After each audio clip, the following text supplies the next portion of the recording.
Il y a quelque temps, sur une page Facebook, j'ai découvert une publication et 2 phrases ont retenu mon attention. Osons lire la parole libératrice, osons lire la Bible en un an. Soyons des chrétiens de Béret afin de connaître ce que dit Dieu et de ne pas nous mettre sous le joug de faux prophètes et de faux enseignants. Et la pensée qui est venue à ma réflexion s'est faite plus claire. Comment lire la Bible pour découvrir le message qu'Élohim nous envoie par Yeshua, son Fils? Au travers de 2 versets, je vais essayer de répondre à ces 2 phrases. Actes des Apôtres, au chapitre 17 et le verset 11. Ils accueillaient la parole de toute leur ardeur, ils scrutaient les écrits jour après jour pour savoir s'il en est bien ainsi. Premier livre des Corinthiens au chapitre 13 et le verset 11. Quand j'étais enfant, je parlais en enfant, je pensais en enfant, mais, devenu un homme, j'ai aboli ce qui était de l'enfant. Dans les Actes des Apôtres, au chapitre 17 et le verset 11, il y a 2 éléments. Le premier, ils accueillaient la parole de toute leur ardeur. Mais c'est le second que je vais développer. Ils scrutaient les écrits jour après jour pour savoir s'il en est bien ainsi. De quels écrits nous est-il parlé dans ce verset? De quel livre est-il question? Était-ce l'Ancien ou le Nouveau Testament? Nous connaissons la réponse. Il ne s'agissait que de la Torah ou Ancien Testament. Les évangiles, les actes des apôtres, les épîtres et l'Apocalypse n'étaient pas encore écrits. Et ces hommes et ces femmes scrutaient les écrits jour après jour pour y découvrir si Yeshua était bien celui qui, annoncé par les prophètes, allait les réconcilier avec Élohim. Ils scrutaient l'Ancien Testament. Ils réalisaient alors que Yeshua était bien le Sauveur, le Libérateur, le seul qui pouvait ramener à la brebis perdue auprès du Père, Élohim. Ils réalisaient alors l'ampleur du sacrifice de Yeshua pour le pardon des péchés et le salut par la grâce. Mais Yeshua n'est pas venu que pour cela. Il est venu nous faire découvrir ce que lui seul connaît. Relisons le premier livre des Corinthiens au chapitre 13 et le verset 11. Quand j'étais enfant, je parlais en enfant, je pensais en enfant, mais devenu un homme, j'ai aboli ce qui était de l'enfant. Lorsque j'étais enfant, je lisais la Bible comme un enfant. C'était pour moi un livre d'aventure. Noé et son arche, Abraham partant à l'aventure, David, ce roi conquérant, et Moïse conduisant un peuple à travers la mer et dans un désert sec et aride, et ce, durant 40 ans. Puis, des pasteurs, des enseignants, m'ont montré comment étudier la Bible, et en grandissant, je me suis souvenu de leurs enseignements. J'ai lu, questionné, et j'ai sondé l'Ancien et le Nouveau Testament, y cherchant les réponses à mes questions.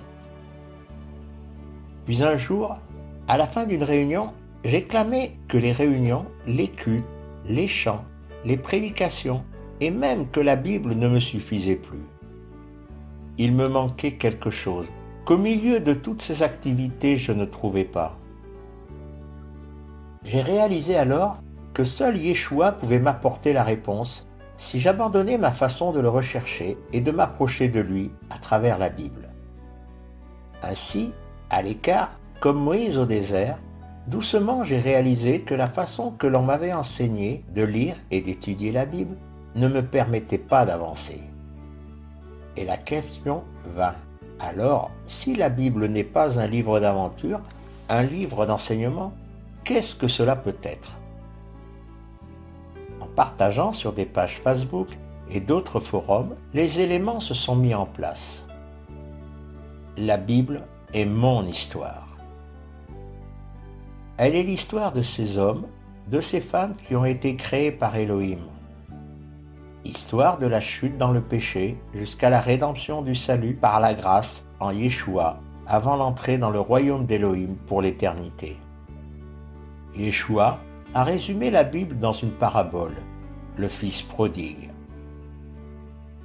Me fallait-il m'arrêter à cette conclusion? ou y avait-il encore quelque chose à découvrir? Le cheminement dans la réflexion a continué. Ce qu'il y a de merveilleux avec le souffle sacré, c'est que les questions viennent de personnes auxquelles on ne s'attend pas.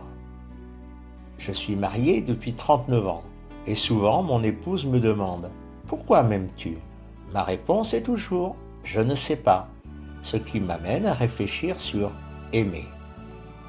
Dans l'évangile de Jean, au chapitre 3 et au verset 16, il est dit « Oui, Elohim aime tellement l'univers qu'il a donné son Fils unique, afin que tout homme qui adhère à lui ne périsse pas, mais ait la vie en pérennité. » Et là, je venais de réaliser, la Bible est un livre d'amour.